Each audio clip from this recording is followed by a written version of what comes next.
Quiero plantearles esto porque es importante visualizar y dejar en la mente de ustedes quienes posiblemente pudieron estar en esta zona hace algunos años. Y no 100 años atrás, ni 500, ni 1000 años atrás, sino que mucho más anterior. Entonces lo que yo voy a presentar es una posibilidad de acercamiento de alguna cultura, voy a ponerla así, ya, o poblaciones indígenas que llegaron a esta zona central desde el norte y el sur, posiblemente interviniendo lo que es ahora Machalí. También tiene que pensar que antiguamente no existía Machalí, no existía nada. Era todo abierto, no había frontera, por lo tanto el acceso, al mismo tiempo que puede ser por el lado chileno, voy a ponerle así, también es posible que por el lado argentino hayamos sido intervenidos de alguna otra forma. Mientras se da la presentación, voy a ir dándole a conocer algunos aspectos relacionados con un cronograma, con una secuencia, y específicamente mostrarles a ustedes ciertas cosas relacionadas con los petroglifos. Los petroglifos, como por ahí siempre aparece, son escrituras en roca, hechas en roca, de 2 o 3 formas que se pueden visualizar y nada más. Los petroglifos están ubicados dentro de lo que es el arte rupestre. El arte rupestre considera 3 factores bien importantes, que una son los petroglifos, que es escritura en roca, los otros son las pinturas rupestres, que son pinturas hechas con ciertos utensilios, digamos, o vegetales, qué sé yo, o semillas que dan, o coloraciones de minerales que dan ciertos tonos y con eso pintan, ¿ya? Y dejan algunos registros que son muy parecidos a lo que nosotros vamos a visualizar como petroglifos. Y los otros son los geoglifos, que solamente se dan en el norte, ¿ya? Que son grandes representaciones de objetos, seres, ¿ya? Pero a gran escala. El contexto geográfico, ya sabemos que está ubicado dentro de Machalí. Digamos que voy a conceptualizar un poquitito lo que es la zona de Machalí, ¿ya? Y lo que es el área de la Reserva Nacional Río de los Cipreses, ¿ya? Así que, como contexto geográfico, voy a hablar un poquitito del norte hacia la zona central, específicamente hacia este valle, ¿ya? Que es la zona centro, y del sur hacia el norte también, un poquitito intentando graficar quienes pudieron estar con nosotros hace algún tiempo atrás. ¿Cuál es la relevancia del patrimonio arqueológico? Yo coloqué fotos de petroglifos, ustedes sí, apenas se pueden visualizar aquí, pero aquí se puede visualizar algunas formas, de distinta manera, ¿ya? De distinta manera. Ese concepto quiero que ustedes, cuando empiecen a ver las otras diapositivas, empiecen a internalizar qué para ustedes representa. Eso es lo más importante. ¿Qué es lo que ustedes se imaginan? ¿Por qué? Porque estas cosas fueron hechas hace muchos años atrás. No teníamos computadores, no teníamos celulares, no teníamos cuadernos, no teníamos lápices, no teníamos nada. Entonces, ¿de qué manera nosotros podíamos transmitir? Esta es una forma. Entonces, la interpretación que cada uno pueda darle es justamente cómo intenciona su mente, su pensamiento en función de antiguos habitantes que anduvieron por esta zona.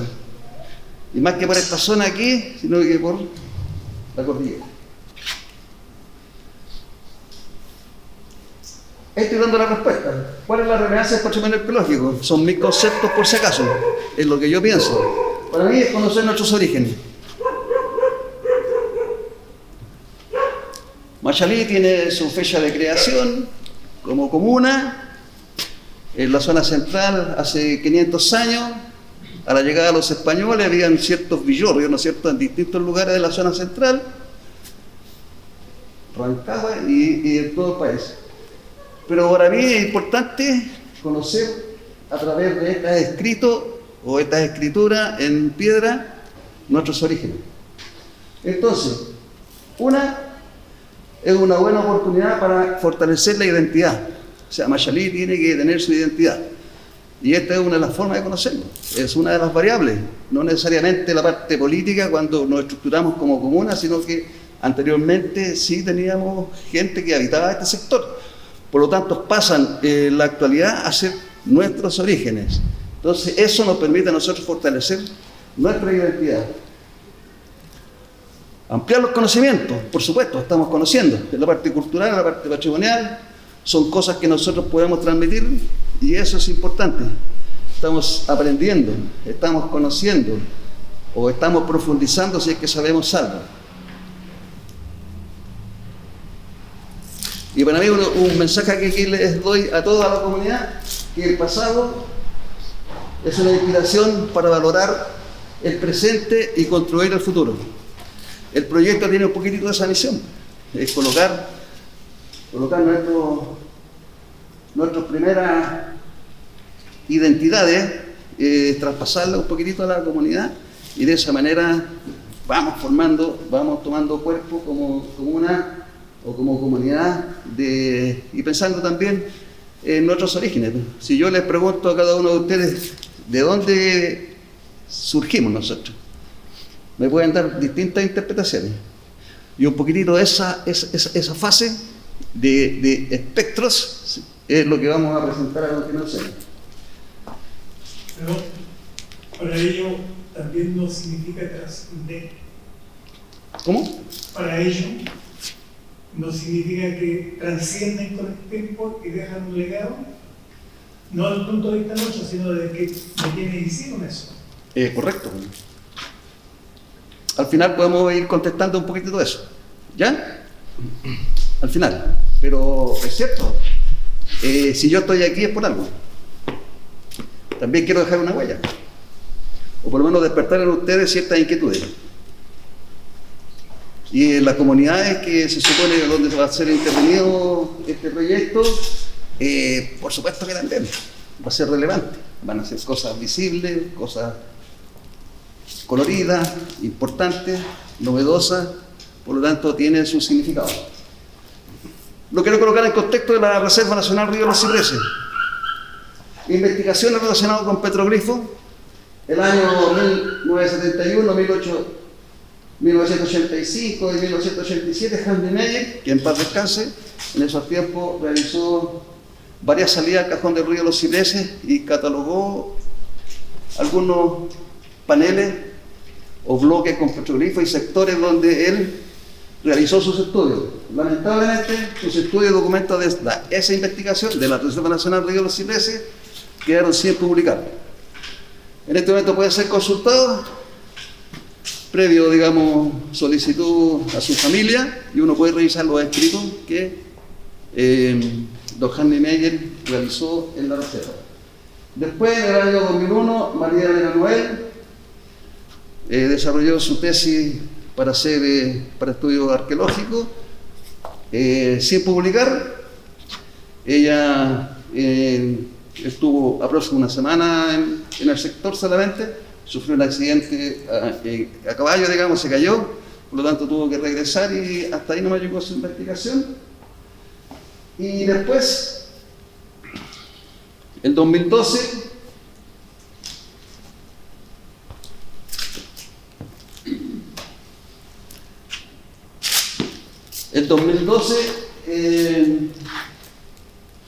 se escribe un libro, Catastro Arqueológico, Arte Rupestre en la Reserva Nacional Río de los Cipreses. Es un proyecto fondar, tal como este, a través del Ministerio de Cultura, ¿no es cierto?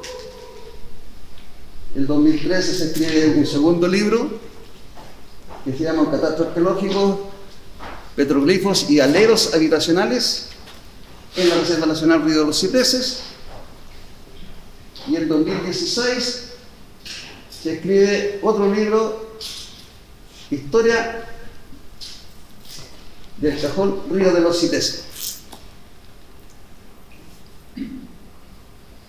Esos tres libros los escribió la persona que le está hablando. ¿Ya? El año 2019 hay otro chico, que es estudiante de arqueología, que ingresó a la reserva a estudiar un poquitito el uso espacial de los antiguos habitantes, el uso espacial dentro de la reserva. Fue su tesis de grado también. Tengo su tesis, digamos, en mi poder y plantea cosas un poquito distintas a las que yo les voy a plantear, ¿ya? Cronología de los habitantes prehispánicos. Ustedes se pueden imaginar cómo vivían ellos antes. Antiguamente había pequeñas familias o agrupaciones de personas que no pasaban más de 20 o 30 personas.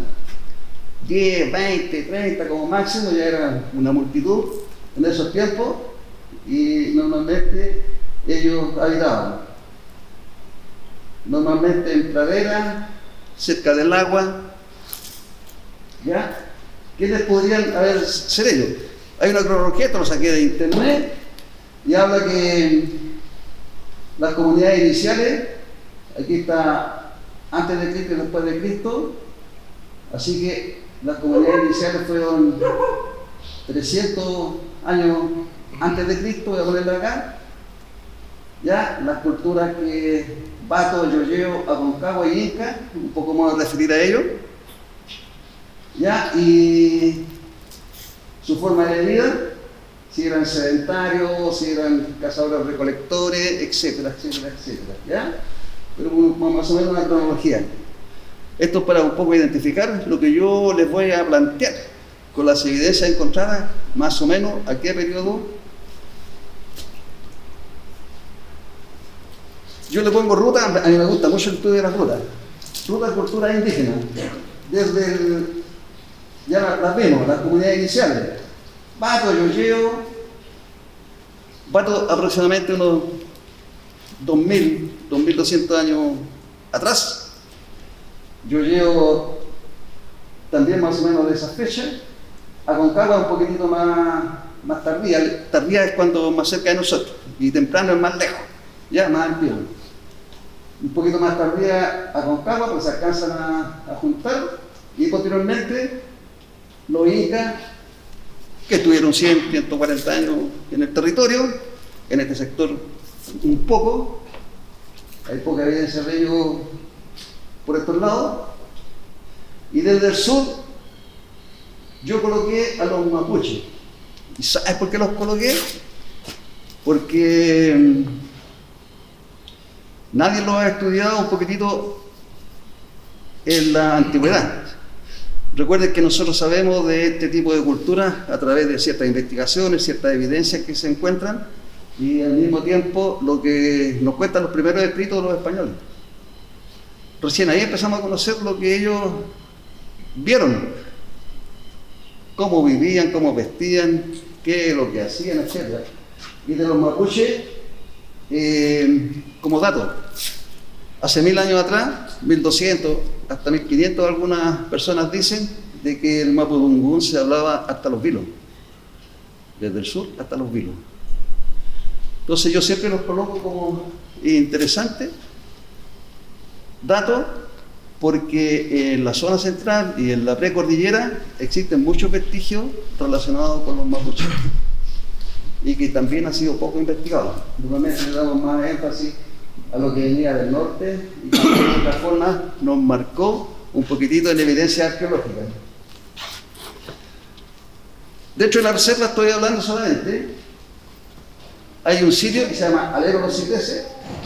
¿Qué es esto? Que es una caverna, una cueva, como quieran ustedes llamarla, un alero habitacional, que tiene 7250 años de antigüedad a la fecha. Las evidencias encontradas en esa cueva, en ese alero habitacional, tienen 7500, o sea, 7200 años de antigüedad. Se hicieron 3 pozos de excavación aquí, uno afuera, uno a la entrada y uno adentro.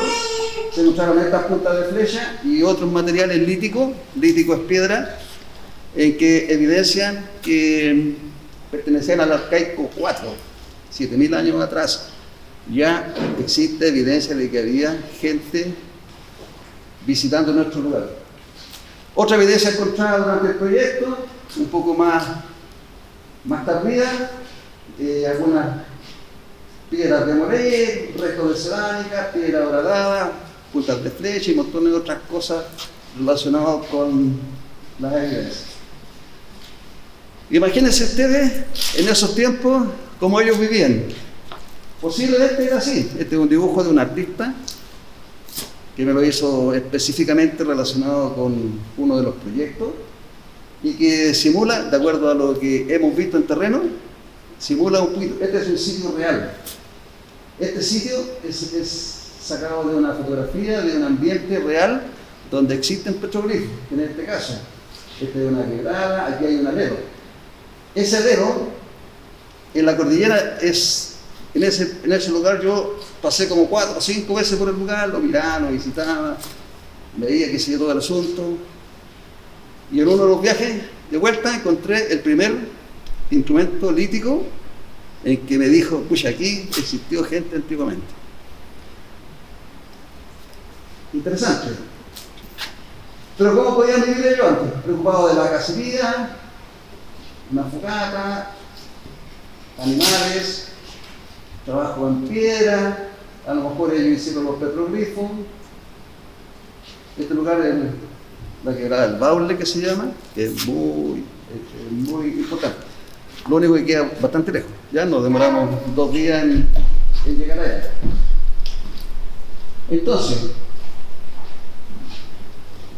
me voy a quedar con lo siguiente, con la Yoyeo, Aconcagua, y del sur voy a colocar solamente los mapuches, y quiero aterrizar en que tengan por lo menos la visión de lo que es el estilo Aconcagua y el estilo Guayquivilo. El estilo Aconcagua viene del norte hacia nuestra zona, el estilo Guayquivilo viene del sur hacia nuestra zona. Hay ciertos elementos que diferencian uno de otro y que es importante que los conozcamos. Voy a hablar un poquito de los chiquillanes, o sea, no tan poquitito, pero los chiquillanes es como muy nombrado en la actualidad. En varias partes de la zona central hay que el sendero Chiquillanes, que montones de los chiquillanes. Pero los chiquillanes son un grupo de habitantes antiguos, pero no tan antiguos.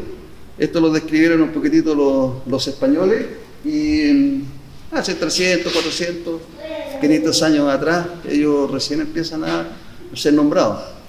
Normalmente ellos transitaban por la cordillera, ya no tenían muy buen pasar, eran un poquitito esquivos, digamos, en términos de disciplina, pero ellos transitaban por la cordillera. Pero 300, 400 años a 7500 tiene ahí harta diferencia. ¿Ya? El estilo Guayquivilo, esto para que vean las imágenes que vienen después, tiene más o menos estas características. Improntas de manos, pies, pisadas de aves, ¿cierto? Como más significativo. Ustedes pueden ver ahí que son la mano o pie, ya sea hay chicas, grandes, de distintas formas. Es el estilo Guayquivilo. Recuerden, Guayquivilo viene del sur hacia el norte. Y el estilo Aconcagua es más o menos eso, que es un símbolo característico, el signo escudo que le llaman, y que representa un poquitito las culturas de los habitantes indígenas que venían del norte hacia nuestra zona. Entramos de lleno a la Reserva Nacional Río de los Cipreses, para que la conozcan, es muy grande, este es el sector de administración, que queda a unos 15 kilómetros de aquí, el río Cachapual hacia la cordillera, río Ciprese, bueno, los que conocen, Urriola, Agua de la Vida, la Laguna de Piquene, el glaciar Ciprese, el volcán Palomo, río Costaderal, ya, por donde va a pasar, si es que algún día se hace el corredor Las Leñas, ya, aquí está el río fronterizo, aquí está el Castón Las Leñas, aquí está el Pumaloch para este lado. Pero eso es un poquitito el área de la reserva.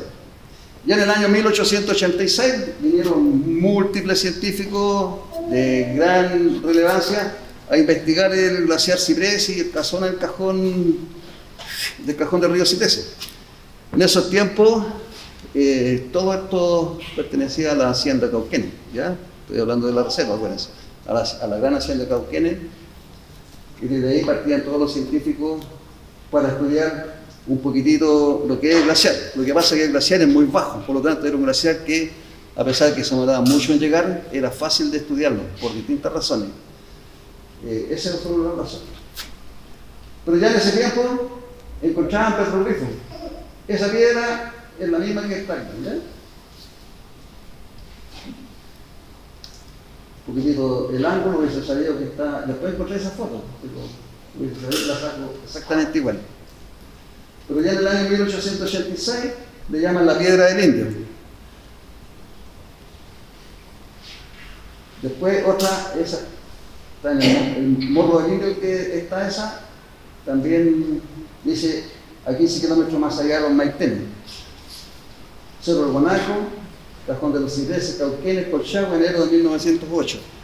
Esto les quiero decir de ya hace 140, 160 años atrás, los científicos ya visualizaban el cajón en la cual harían piedras marcadas, le llaman ellos. ¿Ya? Piedras marcadas, significan con dibujo. Ahí está un poquitito más de cerca. No miren eso por favor todavía.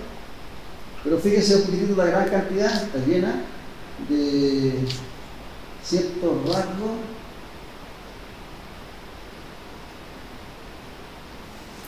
Acuérdense lo que le dije anteriormente, el tiro Guayquil, el estilo Aconcagua. ¿Ya? Si pueden visualizar alguno. Ese es el paisaje donde están ubicadas estas piedras. ¿Ya? Estas grandes rocas. Allá atrás está el glaciar Ciprés. Este se llama el Morro Guanaco. Eso hacia la laguna de Liquene. ¿Ya? ¿Qué ven ustedes ahí? ¿Alguien puede intervenir? Cualquier cosa, ¿qué es lo que ven? Personas, ok. ¿Qué más se puede ver? ¿Ah? ¿Como pescado? Ya. Hay círculos, ¿cierto? Fíjense, ahí hay como una mamá con un niñito. Ustedes se fijan ahí, al lado derecho, pareciera que fuera un niño.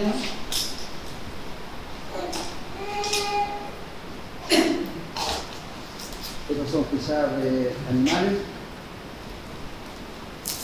Ese es el paisaje donde están ubicadas las piedras, las rocas. Allá está el volcán Palomo. Tiene 4.850 metros de altura y está dentro de los límites de lo que es la reserva. Ahí está un poquito más de cerca.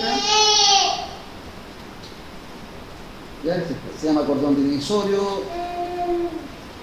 Este glaciar Ciprés es superior, el volcán Palomo. Fíjense ahí, un poquitito. ¿De qué lado viene este? Aconcagua, Guayquirilo. ¿Viene del norte o del sur? Del norte del signo escudo. Vienen del sur. Aquí los Guayquirilos. Ahí pueden fijarse que son huellas de aves. Pies, son pies distintos. Pero esas son nuestras representaciones. Es el paisaje donde está ubicado el bloque rocoso. Este es un lugar interesante de observar, está muy distante del cajón, está hacia el interior, hacia los interiores, digamos, en altura.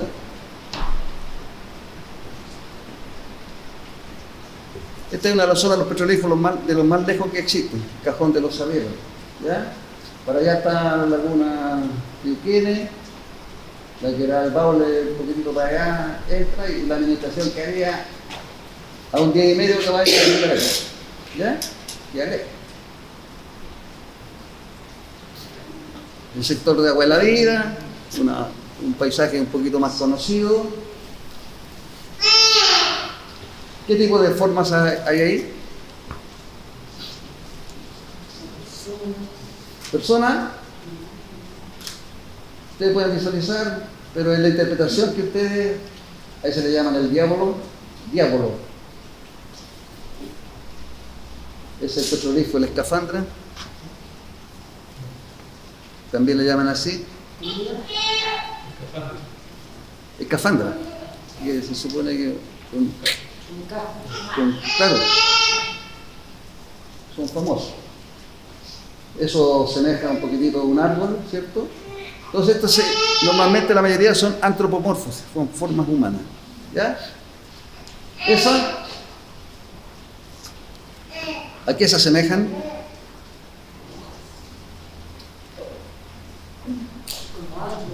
Árboles, ¿no es cierto?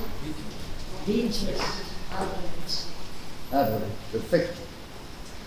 Eso se llaman fitomorfos. ¿Y eso?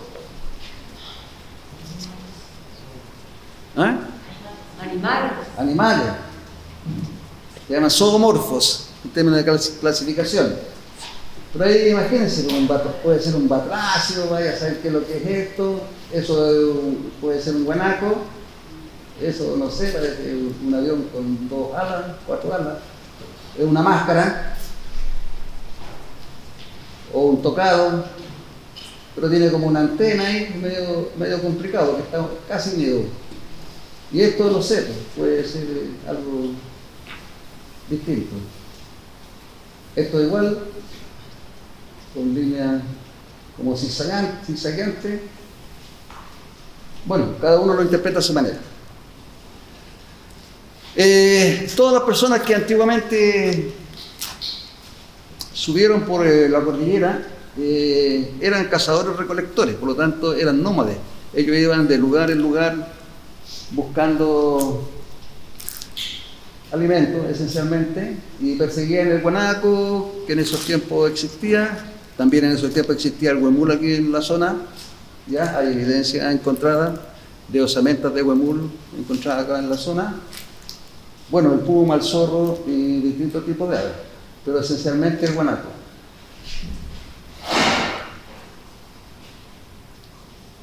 Y así lo representaban ellos.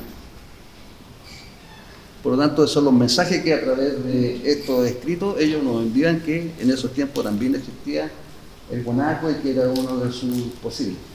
Los mensajes que ellos podían transmitir a través de esto es interesante.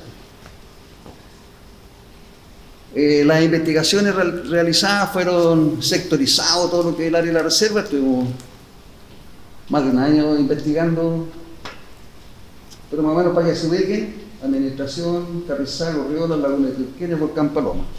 Y los sitios empezaron a aparecer de a poco. Empezamos a sectorizar, le dimos tiempo para poder investigar. Ya, estos no son todos porque son 120 sitios encontrados.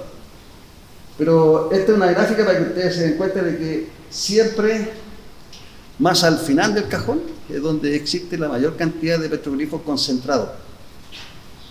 ¿Ya? Recuerden que ahí está el volcán Palomo, el glaciar Ciprese, y de ahí para acá, 2 días a caballo, uno se puede demorar en recorrer, en ir solamente. ¿Ya?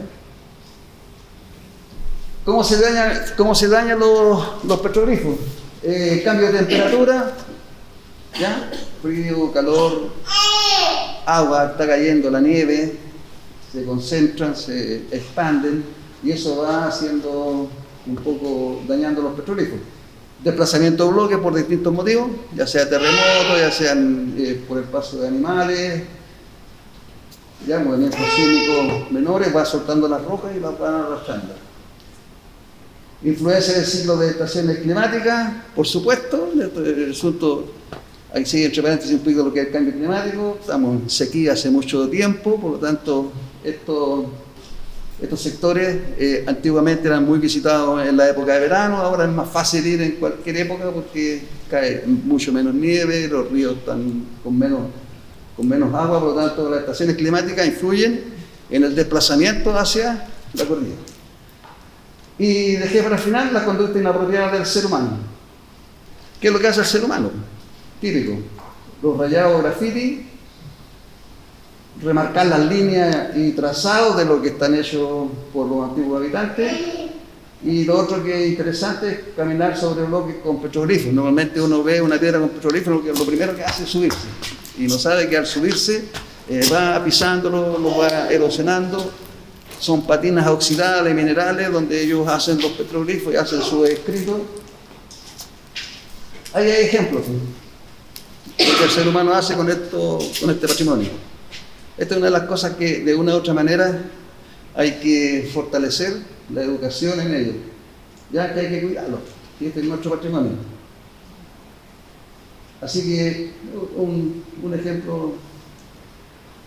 ¿Qué falta para hacer para proteger este patrimonio? Prevención y cuidado, educar sobre el patrimonio, apoyo a las investigaciones, es importante, no sé si hay autoridades acá o no, revisar visitas guiadas, es importante hacer algunos eventos en los cuales se puedan visualizar, realizar muestras de exposiciones, esta es una de ellas, por ejemplo, enseñar a tener respeto por la naturaleza en todo ámbito, pero recuerden que la reserva es un área protegida, por lo tanto debemos respetar no tan solo la reserva, sino que todo el espacio que nos rodea, incluyendo nuestro hábitat propio que es nuestra casa. Paisaje de lo que es la Reserva Nacional Río de los Cipreses.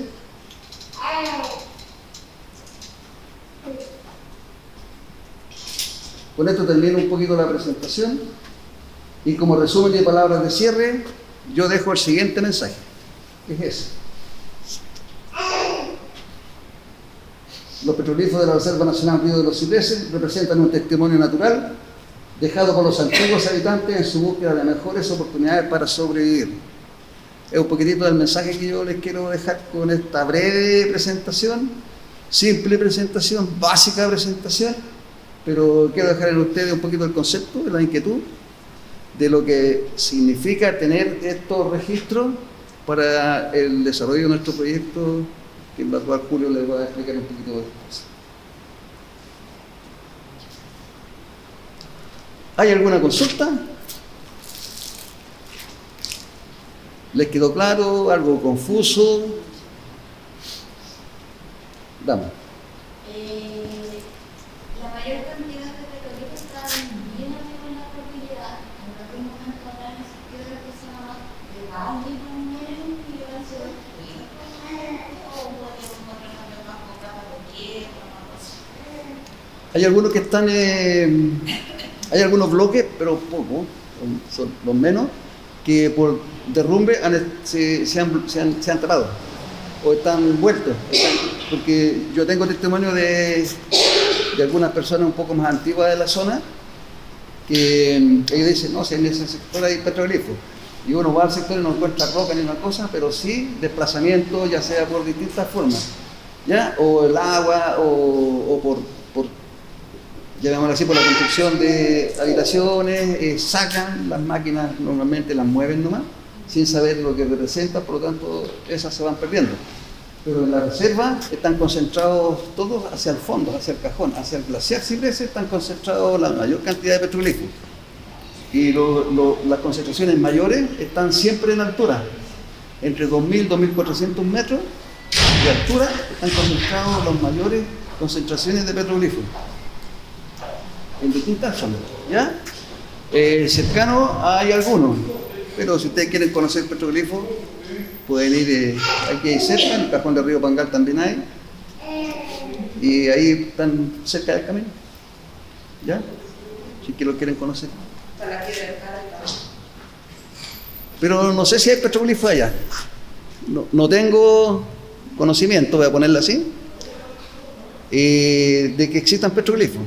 Es posible que existan, pero habría que ir, buscar, identificarlo y ojalá, pues, la Piedra del Padre es un monumento natural, no es hecho por indígenas, eso está absolutamente probado, ya que es un elemento natural, ya un falo natural, pero no es hecho por culturas indígenas. De hecho, me encomendaron un estudio desde el nivel central de Consejo Monumento, que buscara cierta evidencia que pudieran testimoniar que en esa zona de la Piedra del Padre existió algún asentamiento indígena, y a la fecha nada. Entonces sería interesante más adelante ir y visualizar un poquito más concentradito, más con el ojo en lo que uno quiere. En relación a esto, ¿alguna otra pregunta? Profesor, ¿la reserva puede considerarse dentro de los lugares con más importancia con vestigios de petroglifo en Chile? Yo diría que no lo voy a dejar así al final, pero les voy a nombrar de la región. A nivel nacional, en el norte, por supuesto, que está en la mayor concentración. El norte está lleno con petroglifos, pinturas rupestres, geoglifos, pero porque hubieron más culturas allá que planteaban un poquitito de esta forma. Y en la zona central, en Santiago hay algunos, lo que es Valle Central aquí hasta Talca voy a poner, entre Santiago y Talca, porque en Ovalle también hay una gran concentración, pero no sé la gran cantidad, si sobrepasa un poquitito lo que yo he encontrado acá. Pero acá sí existe una gran concentración. Aquí hay en la reserva, he encontrado hasta ahora aproximadamente 120 bloques con escritura relacionados con los petroglifos. También tenemos en Pangal, también hay en San Francisco Mostazal, también hay en la cordillera de San Fernando. Y ahora hace poco dicen que encontraron en la reserva, o sea, en la Reserva Nacional del Cobre de Loncha, pero eso no están en la comuna de Doñihue, sino que están hacia el límite con la metropolitana, por lo tanto, no lo hago propio de la sexta región, sino que están para el otro lado. En la zona de San Francisco Mostazal hay en la costa, hay 5 sitios con evidencia de petroglifo. En la zona de San Fernando hay un sitio con aproximadamente 28 a 30 bloques. En Pangal hay 2 sitios con presencia de petroglifo, unos 20 a 25 bloques entre los 2 lugares. Y eso es lo que existe hasta ahora. Hay pinturas rupestres también en la zona de San Fernando, que es la huella pintada que le llaman. Y eso es lo que hay. Así que sí, una gran concentración, nosotros vamos a estar orgullosos porque en la Reserva Nacional de los Cipreses sí existe una gran cantidad de bloques con evidencia de asentamiento indígena. Y en términos así cronológicos, 7.500 años atrás, no es menor de que ya existieron habitantes en nuestra zona. Así que eso, muchas gracias por su tiempo, por su presentación, por su tiempo, por su paciencia.